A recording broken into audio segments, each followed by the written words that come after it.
Xin chào mọi người, chào mừng mọi người quay trở lại với kênh XT6 Podcast. Khá lâu rồi chúng ta mới gặp lại nhau. Nói vui thì từ năm ngoái đến năm nay mình mới có dịp ngồi lại và tâm sự cùng mọi người. Đây là số đầu tiên của năm Giáp Thìn 2024.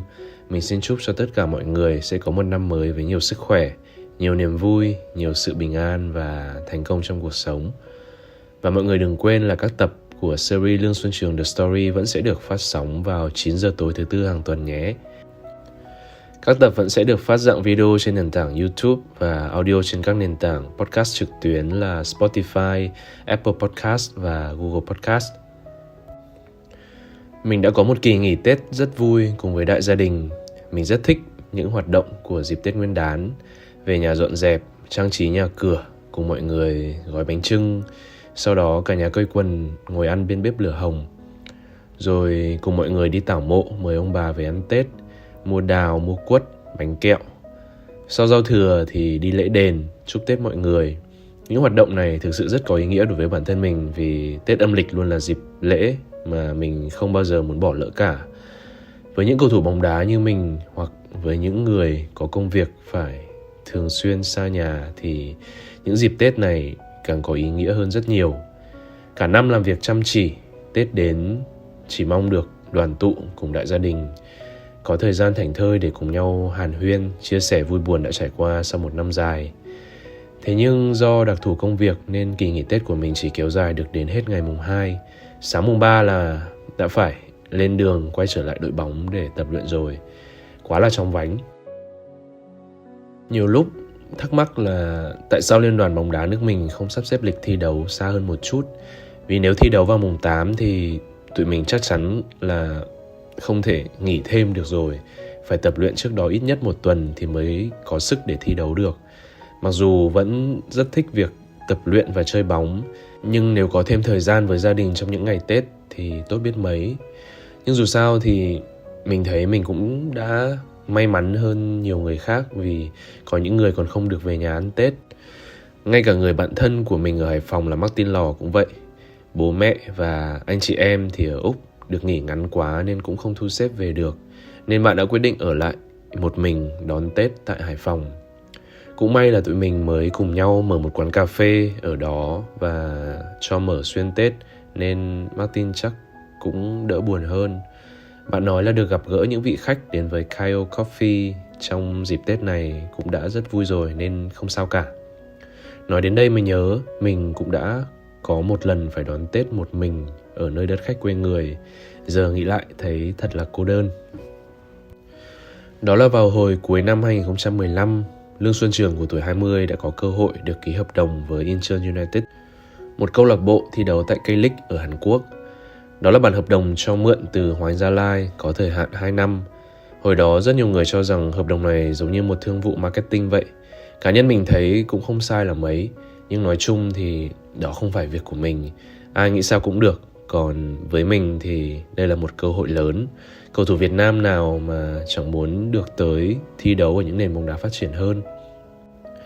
Theo báo chí, thời điểm đó cho biết, câu lạc bộ Incheon United đã phải bỏ ra khoảng 300.000 đô la Mỹ, tức là khoảng hơn 7 tỷ đồng cho thương vụ này. Bản thân mình không được phép tiết lộ giá trị và các điều khoản trong hợp đồng. Tuy nhiên, con số trên là thông tin trên báo chí nên mình có thể cho mọi người biết nó đúng hay sai. Và dĩ nhiên, sự thật là con số trên không đúng với giá trị trong hợp đồng. Việc được định giá cao như vậy cùng những thông tin không chính xác khiến mình cảm thấy đó là một gánh nặng và áp lực, chứ chẳng hề có một chút tự hào nào. Cũng không hiểu tại sao họ lại đẩy con số lên cao như vậy nữa. Mình vẫn nhớ như in ngày mình ký hợp đồng với câu lạc bộ Incheon United. Đó cũng là đợt tập huấn của đội tuyển U23 Việt Nam tại thành phố Hồ Chí Minh để chuẩn bị cho vòng chung kết U23 châu Á năm 2016. Huấn luyện viên trưởng của U23 Việt Nam lúc đó là huấn luyện viên Toshiya Miura. Chiều hôm đó thì toàn đội có lịch tập ở sân Thống Nhất. Buổi trưa hôm ấy mình đi họp báo, ký hợp đồng và kiểm tra y tế để hoàn tất các thủ tục cần thiết. Lịch trình cứ thế dồn dập đến nỗi không có cả thời gian để ăn trưa. Hoàn thành xong thì mình tới thẳng sân tập luôn, và mình nhớ là mình đã ăn một cái bánh mì pate trên đường đi. Đến sân thì chạy vào thay đồ trong nhà vệ sinh ở sân vận động. Mình muộn tầm 10 đến 15 phút. Sau đó mình đã bị thầy Miura gọi ra mắng. Ông nói rằng tôi không quan tâm cậu đi đâu, làm gì, ký hợp đồng với đội bóng nào, Nhật Bản hay Hàn Quốc. Tôi không quan tâm. Tôi không đồng ý việc cậu đến muộn giờ tập như thế này.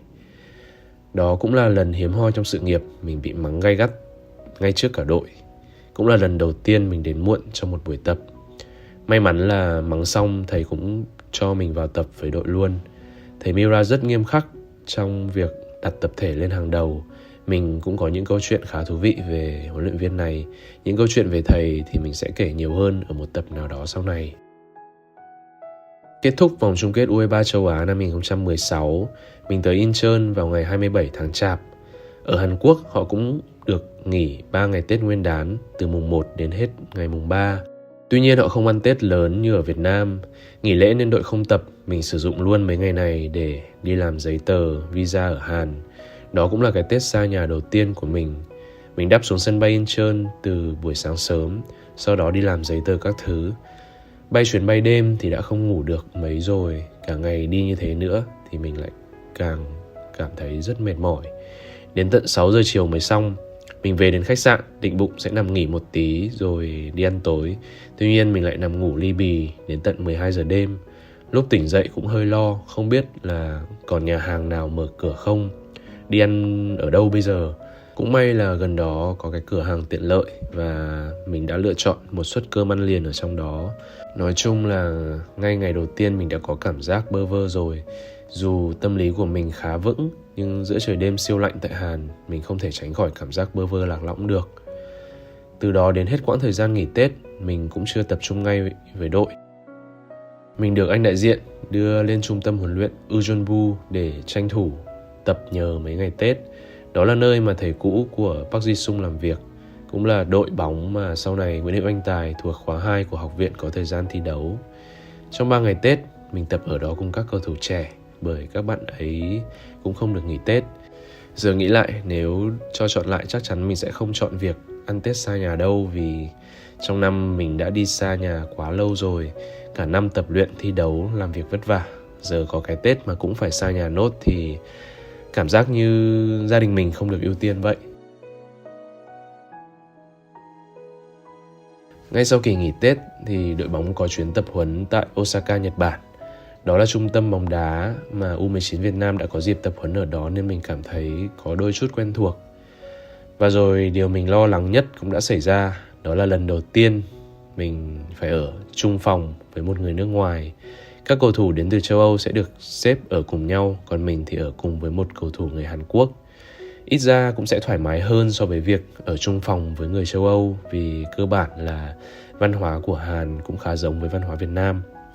Trong chuyến tập huấn này thì mình bị choáng ngợp hoàn toàn bởi khối lượng bài tập rất nặng của đội, cộng thêm rào cản ngôn ngữ khiến mình cảm thấy khá hoang mang. Tuy nhiên vì còn trẻ và cũng chẳng có gì để mất nên mình cũng cố gắng tự trấn an và quyết tâm để hòa nhập.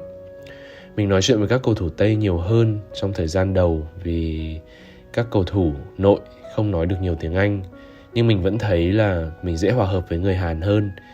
Mình nghĩ ra một cách để vừa học tiếng Hàn và vừa có người giúp mình thích nghi với văn hóa của đội bằng cách dạy ngôn ngữ qua lại cho người nào thích học tiếng Anh. Và nó thực sự khá hiệu quả. Thầy giáo tiếng Hàn đầu tiên của mình tên là Kim Kyung Min.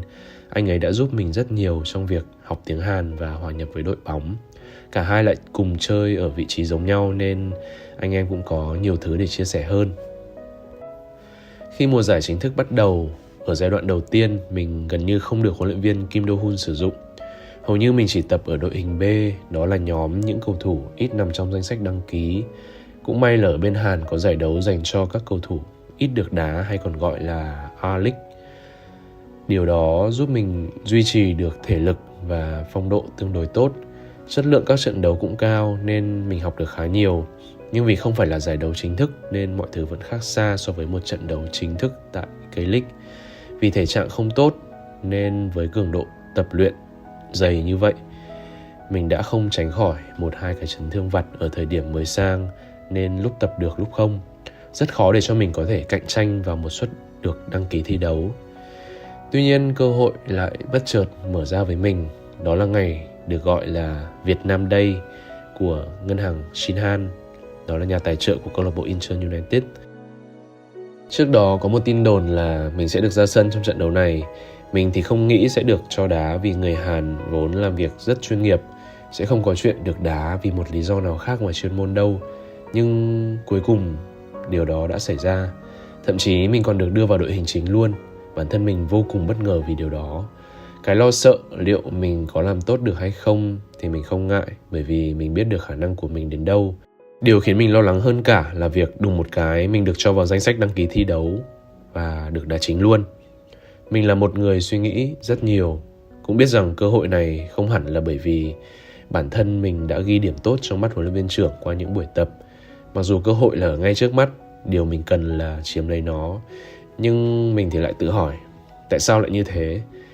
Có phải do hôm đó là ngày lễ Việt Nam Day nên mình được ưu ái cho đá chính hay không? Dù cho điều đó có lợi với mình thật, nhưng bằng một cái cách không chính thống, không hợp lý như vậy thì mình rất không thích. Nên mình luôn cảm thấy không đủ thuyết phục. Như vậy thì đồng đội sẽ nghĩ gì? Cái gì cũng cần có quy trình rõ ràng. Bạn đang ở đội B để được vào đội hình chính của đội 1 thì ít ra bạn cũng phải dần dần được đăng ký, ngồi dự bị, rồi là thay vào sân ở những phút cuối trận. Nói chung là mình cảm thấy rất lo lắng vì điều đó. Nhưng rồi mình nghĩ dù có lo lắng hay cảm thấy khó chịu thế nào đi nữa thì việc này chắc chắn vẫn sẽ xảy ra. Mình cũng không thể nói với huấn luyện viên là tôi không muốn đá trận này, vì việc từ chối một cơ hội ra sân với một cầu thủ là điều cấm kỵ. Cho nên mình đã tự nói với bản thân mình rằng giờ chỉ có một cách duy nhất để thoát khỏi tình thế này, đó là quyết tâm đá thật tốt, còn lại tính sau. Và kết quả là ở trận đấu giữa Incheon United và Gwangju tại vòng 11 K-League, mình đã thể hiện trên cả mong đợi. Bản thân mình cũng bất ngờ với màn trình diễn ngày hôm đó. Xét về mặt tỷ số, sau khi mình rời sân ở phút 60, đội đang bị dẫn trước một bàn và đó cũng là tỷ số chung cuộc của trận đấu. Không khí trong phòng thay đồ sau trận đấu khá trầm, mọi người ai nấy đều rất buồn. Dù vậy, anh em đồng đội lại cho mình những lời bình luận hết sức tích cực. Trong đó thì mình nhớ nhất là lời nhận xét của trung vệ người Croatia tên là Mate Jonic. Mình cũng không nói chuyện nhiều với Mate trước đó nên cũng khá bất ngờ khi anh ấy gọi mình đến chỗ ngồi và hỏi rằng cậu thấy thế nào. Mình trả lời là mình khá tiếc nuối vì đội đã để thua, cũng thấy là mình có thể làm tốt hơn nữa. Sau đó Mate đã nhận xét mình một câu khiến mình sướng ngất ngây. Đấy là hôm nay cậu thể hiện giống như đây không phải là lần đầu cậu đá ở K-League Classic vậy. Làm tốt lắm. Bên cạnh đó là rất nhiều những lời khen, động viên từ các đồng đội. Và cũng có nhiều người không khỏi ngạc nhiên với màn thể hiện của mình, vì đâu ai nghĩ một cầu thủ đến từ Việt Nam lại có thể làm được như vậy ngay ở trận đấu đầu tiên được ra sân tại K-League. Những ghi nhận đó giúp mình càng thêm tự tin hơn sau ngày ra mắt ở một trận được thi đấu chính thức cho Incheon.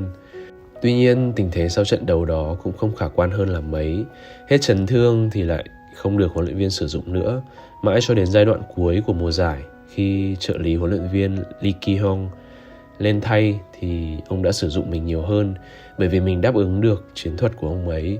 Ông cần một tiền vệ trụ có khả năng luân chuyển bóng nhanh, tổ chức và điều tiết lối chơi tốt. Ông Lee không yêu cầu mình quá nhiều trong việc phòng ngự, tranh chấp, bởi vì đã có những người đồng đội xung quanh hỗ trợ. Trận đấu vào ngày lễ Việt Nam Day và những trận đấu cuối của mùa giải đó đã cho mình một cảm giác khác lạ mà không bao giờ mình có thể quên được. Tất cả mọi thứ, từ không khí tại sân vận động, từ cách khán giả cổ vũ, cách mà các đồng đội trên sân động viên lẫn nhau, cho đến không khí trong phòng thay đồ và cả việc mình có thể hoàn thành một cách đầy trơn tru. Những giây phút thi đấu tại Incheon United cho mình một khát khao cực lớn mà mình chỉ muốn kéo dài mãi đến tận cuối sự nghiệp. Một cảm giác giống như trong mơ vậy. Không tính đến những trận đấu mà mình chơi cho các cấp độ đội tuyển quốc gia Việt Nam, việc được ra sân và để lại dấu ấn tại những trận đấu thuộc K-League có lẽ là cảm giác thích thú nhất từ trước đến giờ mình có được khi chơi bóng. Có lẽ là do rất nhiều yếu tố cộng lại mà khiến cho mình thực sự cảm thấy lâng lâng mỗi khi nghĩ về những giây phút đó.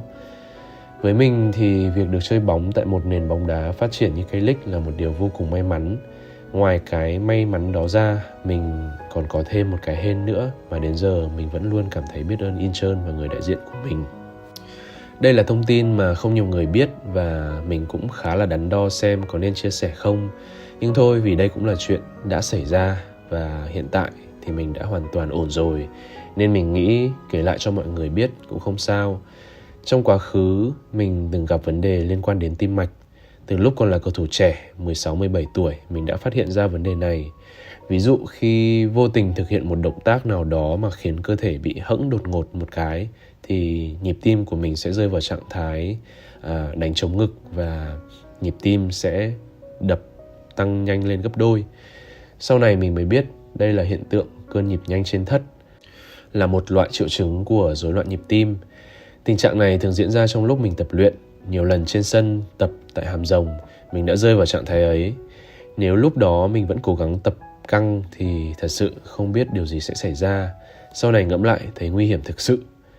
Khi ấy có vài lần mình nói chuyện với các bác sĩ tại Hoàng Anh Gia Lai thì một bác sĩ có nói lúc tập luyện nhịp tim tăng lên là bình thường, không có vấn đề gì, với cũng khó để kiểm tra ngay bây giờ, nếu cần thì phải ra các bệnh viện lớn ở Hà Nội mới kiểm tra được. Thế là mình bí mật trao đổi với thầy Dôm và thầy đã sắp xếp cho anh Trí phiên dịch đi cùng mình ra Hà Nội 2 ngày để kiểm tra. Và mình đã làm đủ các bài test nhưng không làm cách nào để cơ thể mình có thể rơi vào trạng thái đó được, nên kết quả mọi thứ vẫn bình thường, không vấn đề gì cả. Nhưng mình biết chắc chắn là mọi thứ không đơn giản như vậy. Mỗi lần mình bị như thế, cách duy nhất để triệu chứng ấy giảm đi là mình phải nằm ngửa ra, hít thở thật sâu và đều. Khi đó nhịp tim đang từ khoảng 180 nhịp trên 1 phút, kêu bụp bụp bụp liên tục, rồi sẽ giảm dần, chậm lại rồi trở lại như bình thường. Còn nếu mình cứ tiếp tục tập luyện thì sẽ cảm thấy rất mệt. Mỗi lần bị như vậy xong mình thấy cơ thể rất oải, chỉ muốn nghỉ ngay, nhưng đa phần mình vẫn chọn cố hoàn thành nốt buổi tập. Với một vận động viên, vấn đề liên quan đến tim mạch là vô cùng nhạy cảm. Thường thì các vận động viên khi gặp vấn đề về tim mạch sẽ được chỉ định dừng lại tất cả các hoạt động thể thao. Cho nên mình rất sợ nếu các thầy biết sẽ không cho mình chơi bóng nữa hay sẽ bị loại khỏi học viện, nên mình quyết định giấu. Thường thì khi rơi vào trạng thái đó trong lúc tập, mình sẽ xin đi vệ sinh. Nhiều hôm mình vào phòng vệ sinh rồi nằm luôn ra sàn nhà. Có lúc nhịp tim giảm, đập lại bình thường, nhưng cũng có lúc lại không giảm xuống được và mình phải duy trì điều đó đến hết buổi tập. Sang đến Incheon, vấn đề này lại xuất hiện. Có một thời điểm tình trạng đó cứ diễn ra liên tục, mà ở Incheon thì mình lại càng ngại xin ra ngoài giữa các buổi tập. Một hôm mình thấy vấn đề này nặng lên rất nhiều bởi nó đã diễn ra trong 3 tiếng đồng hồ liên tục ngày hôm trước. Đến tận tối về nhà mình vẫn cảm thấy nhịp tim đập khác thường. Hôm đó trong một buổi tập với đội B thì mình tiếp tục gặp vấn đề này và mình đã nằm luôn ra sân. Cũng may là ở đội B nên mình đỡ ngại hơn. Mọi người hỏi thăm thì mình vẫn nói dối là gặp vấn đề về dạ dày do ăn uống này kia. Tuy nhiên nằm ra sân như vậy mà tình hình vẫn không giảm. Thế là lúc ấy mình quyết định đánh liều, thú nhận sự thật luôn với anh physio, hay còn gọi là kỹ thuật viên y tế của đội. Tôi bị vấn đề này từ lâu rồi, nhịp tim của tôi bị đập nhanh bất thường. Anh có thể đưa tôi vào bệnh viện để kiểm tra ngay bây giờ được không? Cũng may là physio ở các đội bóng bên Hàn đều có thể sử dụng được khá khá tiếng Anh. Và cũng may là anh này hiểu tình trạng của mình nên đã ngay lập tức xin phép bác sĩ chính của đội để đưa mình vào viện ngay. Vào đến viện thì mình được đưa đến phòng cấp cứu. Mình đã chọn không nằm xuống mà chỉ ngồi vì mình sợ nếu nằm xuống thì cơn nhịp nhanh đó có thể sẽ biến mất và các bác sĩ sẽ không bắt được triệu chứng này. Rất may là các bác sĩ đã phát hiện ra, mình phải mổ nội soi để xử lý triệt để. Đến giờ nghĩ lại thấy thật phiêu lưu. Cũng may là có anh đại diện, mặc dù rất bận rộn nhưng đã dành thời gian để túc trực bên mình 24/24. Đó là giai đoạn giữa ở mùa giải mình thi đấu tại Incheon sau trận ra mắt thành công nãy mình có kể. Cũng may là sau khi chữa trị, mình chỉ mất 2 tuần để hồi phục sức khỏe, để trở lại tập luyện và thi đấu một cách bình thường. Giống như câu nói của Steve Jobs, bạn không thể kết nối các dữ kiện khi nhìn về tương lai, bạn chỉ có thể làm điều đó khi nhìn ngược về quá khứ. Vận mệnh đã cho mình đến với Incheon và nếu không đi theo tiếng gọi của trái tim thì có lẽ mình sẽ không chắc là vấn đề về tim mạch của mình có được xử lý một cách triệt để như vậy hay không. Thật sự rất thần kỳ, từ đó đến bây giờ mình không rơi vào trạng thái đó lần nào nữa. Không quá khi nói Incheon đã hồi sinh Lương Xuân Trường để mình có thể tiếp tục theo đuổi sự nghiệp đỉnh cao, đạt được những thành công nhất định cho tới tận bây giờ. Sau mùa giải đầu tiên khá ấn tượng, cộng thêm việc giành quả bóng bạc Việt Nam năm 2016, mình đã nghĩ tương lai của mình tại Hàn sẽ trở nên rất sáng và đang rộng mở trước mắt. Cho nên mình đã rất tự tin vào mùa giải tiếp theo của mình tại K-League. Mình cũng có thêm một số lựa chọn khác trong mùa giải tiếp theo, ở lại Incheon hoặc chuyển đến đội bóng nào khác đang muốn có mình. Và cuối cùng mình đã quyết định đến Kangwon FC. Chỉ có điều, việc chuyển tới Kangwon FC hóa ra lại là một trong những quyết định sai lầm nhất của mình mà mãi đến sau này mình mới nhận ra. Để có thể thích nghi với một đội bóng và có được sự ghi nhận của mọi người tại Incheon, mình đã mất gần 1 năm trời để làm được điều đó. Mình cảm thấy dần thân thuộc với nơi này. Từ những người làm ở văn phòng, các cô làm ở nhà bếp cho đến các huấn luyện viên, các cầu thủ, mình đã có một hình ảnh tương đối tốt trong mắt mọi người. Đây là một điều cực kỳ quan trọng với một cầu thủ như mình tại Hàn Quốc, bởi nếu ra sân tập luyện mà mọi người vẫn có những sự nghi ngại về khả năng thì mình sẽ rất là tự ti. Hơn nữa, mình lại đến từ một đất nước có nền bóng đá thấp hơn nên sẽ càng thiệt thòi. Cuối năm 2016, sau khi kết thúc mùa bóng, người đại diện của mình có hỏi huấn luyện viên Lee Ki-hyung xem ông có thể chia sẻ về kế hoạch sử dụng Xuân Trường ở mùa giải tiếp theo hay không. Lúc ấy ông Lee có trả lời một câu mà sau này mình thấy hoàn toàn hợp lý, không hề có vấn đề gì cả. Đó là Trường sẽ phải cố gắng để cạnh tranh cho vị trí của mình giống như bao cầu thủ khác. Tôi sẽ dựa vào phong độ của các cầu thủ để quyết định sử dụng ai ở từng thời điểm khác nhau. Lúc ấy với cái sự tự tin cao rằng mình hoàn toàn có thể đến với một đội bóng ở Hàn Quốc mà họ có kế hoạch sử dụng mình rõ ràng hơn, được đảm bảo thời gian ra sân thi đấu nhiều hơn, cho nên mình đã lựa chọn đến với câu lạc bộ mới lên hạng là Kangwon FC. Huấn luyện viên của Kangwon khi ấy cũng là người từng có thời gian dẫn dắt Hoàng Gia Lai. Đội bóng cũng chiêu mộ rất nhiều tên tuổi đình đám của K-League nên mình càng cảm thấy hứng thú hơn. Mình đã đến với Kangwon cùng với rất nhiều hy vọng. Tuy nhiên sẽ lại cần một quãng thời gian để thích nghi với cuộc sống mới. Cơ sở vật chất ở Kangwon cũng tốt hơn ở Incheon. Mình được câu lạc bộ cấp cho một căn chung cư riêng, có xe riêng, đãi ngộ tốt hơn hẳn. Tại Incheon thì mình không có những thứ ấy. Đó, mọi thứ ban đầu đều cho mình những cảm giác rất tốt. Đến với Kangwon, mình đã lần đầu tiên được trải nghiệm lịch tập 4 buổi trong một ngày. Chạy sức bền vào buổi sáng sớm, ăn sáng xong tranh thủ ngủ bù một tí, rồi 10 giờ ra sân tập buổi chính tiếp. Ăn trưa, nghỉ ngơi xong, 3 giờ chiều lại tập nặng tiếp. Đến tối, 9 giờ cả đội tập gym. Cơ thể mình giống như bị đánh một trận no đòn vậy, rã rời. Giai đoạn chuẩn bị mùa giải mình đã làm khá tốt, nhưng khi sắp bước vào mùa giải năm 2017, mình đã dính chấn thương cổ chân rất nặng ở trận giao hữu cuối cùng của giai đoạn pre-season. Mất khoảng 2 tháng để quay trở lại. Tới lúc khỏe mạnh thì mình không có nhiều cơ hội ra sân nữa. Những người đồng đội cùng vị trí đều là những cái tên kỳ cựu đã khẳng định được mình ở sân chơi K-League. Còn mình thì chưa là ai cả, lại đến từ một nền bóng đá thấp hơn. Nếu chưa được nhiều người biết đến, nhưng với một cầu thủ tới từ nền bóng đá cao như Brazil hay đến từ châu Âu thì có lẽ mọi thứ đã khác. Không chỉ vậy, mình cũng bị chấn thương liên miên xuyên suốt cả mùa giải. Nói chung mọi thứ đều không ổn cho đến lúc mình về đá SEA Games 29. Với Kangwon thì mình không có quá nhiều cảm xúc về chuyên môn, mặc dù ở đó mọi thứ rất ok. Mình có thêm những người bạn mới, các anh lớn ở đội cũng hay quan tâm và đối xử với mình rất tốt. Thật sự là mình đã cảm thấy rất thất vọng cho mùa giải thứ 2 tại Hàn Quốc. Có lẽ những gì mình làm được tại Incheon cộng với phong độ cao ở đội tuyển quốc gia đã buộc bản thân mình phải đặt sự kỳ vọng và mục tiêu cao hơn, tham vọng hơn. Giá như lúc đó mình đủ chín chắn hơn để nhận ra là mình không phải là một người có khả năng thích nghi tốt về mặt chuyên môn, bởi tố chất của mình khá là kén các huấn luyện viên. Nếu là thầy Zoom, nếu là chú Hữu Thắng thì mọi thứ trong tầm tay của mình sẽ dễ dàng chiếm được lòng tin. Nhưng với các huấn luyện viên có lối chơi thiên về sức mạnh và bóng dài thì mình sẽ gặp rất nhiều khó khăn. Phải hiếm hoi lắm mình mới có cơ hội được ra sân chính thức tại Incheon United khi huấn luyện viên Lee Ki-hong nhìn ra khả năng của mình đáp ứng được với chiến thuật của ông. Giá mà mình quyết định ở lại với Incheon trong mùa bóng tiếp theo thì mình có niềm tin là quãng thời gian của mình tại K-League có thể đã trở nên ngọt ngào hơn.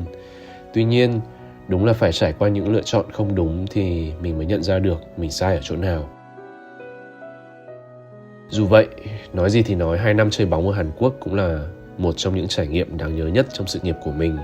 Có những khoảng thời gian thực sự khó khăn, nhưng mình vui vì mình đã nỗ lực và quyết tâm với mục tiêu của mình. Những trải nghiệm tại đất nước này đã dạy cho mình rất nhiều bài học bổ ích, cả chuyên môn bóng đá lẫn đời sống thường ngày. Ở đâu cũng có người này người kia, nhưng mình thực sự ấn tượng với tinh thần làm việc đầy chuyên nghiệp và trách nhiệm của người Hàn Quốc. Một ngày phổ biến của mình sẽ bắt đầu từ lúc 8 giờ sáng, ăn sáng, tập luyện, sau đó ăn trưa, nghỉ ngơi rồi lại tập chiều. Đến tối mình tranh thủ học tiếng Hàn, gọi điện về nhà cho gia đình rồi đi ngủ sớm. Đó là quãng thời gian mình rất ít được gặp người thân trong gia đình. Việc di chuyển sang Hàn không phải dễ, cần visa nên không phải muốn gặp người thân lúc nào cũng được. Mình may mắn có người yêu là vợ của mình bây giờ đã luôn tin tưởng và kiên nhẫn, chấp nhận thử thách yêu xa và chờ ngày mình trở về. Mỗi năm mọi người cũng chỉ sang thăm mình được một lần. Cũng may là Hàn Quốc là một đất nước có cộng đồng người Việt sinh sống đông đảo. Thời ở Incheon thì mình gặp nhiều người Việt Nam hơn. Cứ đến cuối tuần được nghỉ là các anh lại đến đón về nhà tụ tập, được ăn những món ăn Việt Nam, được nói chuyện thoải mái bằng tiếng Việt nên cũng cảm thấy đỡ lạc lõng hơn. Mình còn được 2 người anh dạy lái xe cho ngay tại Seoul và đã thi đỗ bằng lái ô tô tại Hàn Quốc luôn. Tại Hàn Quốc, điều mình tâm đắc nhất là nền bóng đá nước này cực kỳ chuyên nghiệp và chỉn chu. Các cầu thủ luôn có cảm giác được câu lạc bộ tôn trọng tuyệt đối, không có nhiều sự phân biệt đối xử về tuổi tác, giá trị chuyển nhượng hay trình độ. Ngược lại, các cầu thủ cũng có một tinh thần vì tập thể rất cao. Dù mỗi người có một suy nghĩ, một cá tính, một sở thích khác nhau, nhưng khi đã vì cái chung thì mọi người đều sẵn sàng để hy sinh. Ở Việt Nam, mình vốn dĩ không được đánh giá cao về mặt thể lực, và tất nhiên rồi, khi sang Hàn Quốc, mình cũng bị các huấn luyện viên phàn nàn về điểm yếu này. Bóng đá Hàn đòi hỏi thể lực tốt và phải chịu được cường độ cao. Tất nhiên, các huấn luyện viên họ chỉ ra điểm yếu của mình, nhưng cũng có huấn luyện viên tập trung vào sử dụng điểm mạnh của mình nhiều hơn. Vì nó đã là tố chất rồi thì sẽ rất khó để có thể cải thiện trong thời gian ngắn. Nên việc phát huy điểm mạnh của mình để bù đắp những điểm yếu có vẻ sẽ là phương án hiệu quả hơn. Tất nhiên, nói vậy không phải là mình không tập trung cải thiện điểm yếu về thể lực. Việc chơi được 2-3 trận liên tiếp khoảng 70 phút tại K-League cũng là một con số tạm chấp nhận được với mình ở thời điểm ấy. Nhưng ai mà chẳng muốn đá hết 90 phút. Nhân tiện thì mình nói thêm về một trải nghiệm khác khi sang nước ngoài thi đấu sau 2 mùa bóng tại Hàn Quốc. Đến năm 2019, mình cũng có nửa mùa giải thi đấu cho câu lạc bộ Buriram United của Thái Lan. Đó cũng không phải là một khoảng thời gian quá ấn tượng. Mình chỉ muốn nhận xét thêm rằng cá nhân mình thấy trình độ tại Thái League không hơn nhiều so với Việt Nam. Nền bóng đá Thái Lan và Việt Nam có rất nhiều nét tương đồng. Tuy nhiên thì cầu thủ Thái Lan có một cái gì đó mà mình cho là hơn các cầu thủ Việt Nam. Đó có thể là sự bản lĩnh và phong thái chơi bóng rất ung dung và đĩnh đạc. Cái này đến từ đâu thì mình cũng không rõ. Có thể là do văn hóa và đặc tính của con người nơi đây chăng?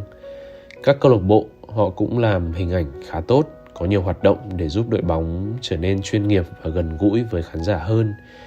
Cá nhân mình thì luôn nhận định là bóng đá Thái Lan vẫn đi trước chúng ta. Chưa biết bỏ xa đến đâu nhưng họ đang ở phía trước. Nếu mình không có những hành động cụ thể thì khoảng cách này sẽ ngày càng được gia tăng. Sự thật là mình chưa có được sự thành công khi ra nước ngoài chơi bóng, nhưng với mình thì đó là những bước tiến rất lớn trong sự nghiệp. Và đây cũng là những quyết định và lựa chọn của bản thân, nên dù kết quả có thế nào đi nữa thì mình cũng sẽ là người đón nhận. Với cá nhân mình thì không có gì để hối hận cả, vì càng được đi, càng được trải nghiệm thì mình càng học được nhiều hơn. Mình biết được giới hạn của mình ở đâu, từ đó cũng có cái nhìn tốt hơn về các nền bóng đá khác nhau. Nếu sau này có làm về bóng đá thì nó cũng sẽ giúp ích cho mình rất nhiều. Với mình thì lựa chọn nào cũng có hai mặt và có cái giá của nó, nên cố gắng tìm hiểu thật kỹ trước khi đưa ra quyết định là điều cần làm. Dù chưa thật sự thành công, nhưng những trải nghiệm đó cũng cho mình biết thêm nhiều điều về thế giới rộng lớn ngoài kia. Để có được những trải nghiệm đáng giá ấy, mình rất biết ơn người đại diện, anh Lee Dong Jun. Mình hay gọi anh ấy là DJ. Công ty và cả gia đình của anh ấy đã đối xử và chăm sóc mình rất chu đáo trong thời gian mình ở Hàn. Mình nghĩ ở Hàn Quốc, công việc người đại diện đã phổ biến từ lâu nên họ cũng làm việc chuyên nghiệp hơn rất nhiều. Họ luôn đưa ra những thông tin sau khi phân tích kỹ giữa các lựa chọn để cầu thủ của mình đưa ra quyết định. Họ cũng sẽ là người thay mặt cầu thủ để giải quyết mọi vấn đề, kể cả việc nói chuyện với các huấn luyện viên về kế hoạch dùng người trong thời gian tới. Mình thấy cầu thủ bóng đá nên có người đứng ra để làm những việc như thương thảo, đàm phán hợp đồng chuyển nhượng hoặc các hợp đồng quảng cáo. Tuy nhiên, để tìm được một người đại diện tốt cũng còn là một cái duyên. Để có thể nói chi tiết hơn về những lần xuất ngoại thi đấu, có lẽ mình sẽ chờ một ngày nào đó có duyên được ngồi trò chuyện cùng các cầu thủ như Công Phượng, Tuấn Anh vân vân, để chúng ta cùng có thêm nhiều góc nhìn.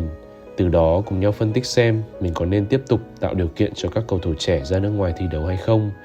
Nếu có, sẽ phải làm những gì để xác suất thành công cao hơn. Cá nhân mình vẫn tin đây là cách mà bóng đá Việt Nam nên chú trọng thực hiện. Vì khi nhìn vào đội hình của Nhật Bản và Hàn Quốc bây giờ, chúng ta có thể thấy 90% các cầu thủ đang thi đấu tại trời Âu. Còn bây giờ thì mình xin được kết thúc tập podcast ngày hôm nay ở đây. Nếu thấy hay và bổ ích, mọi người có thể like, chia sẻ video này để nhiều người biết đến kênh hơn. Đừng quên đăng ký kênh và bật thông báo để đón xem những tập tiếp theo của mình. Xin chào và hẹn gặp lại.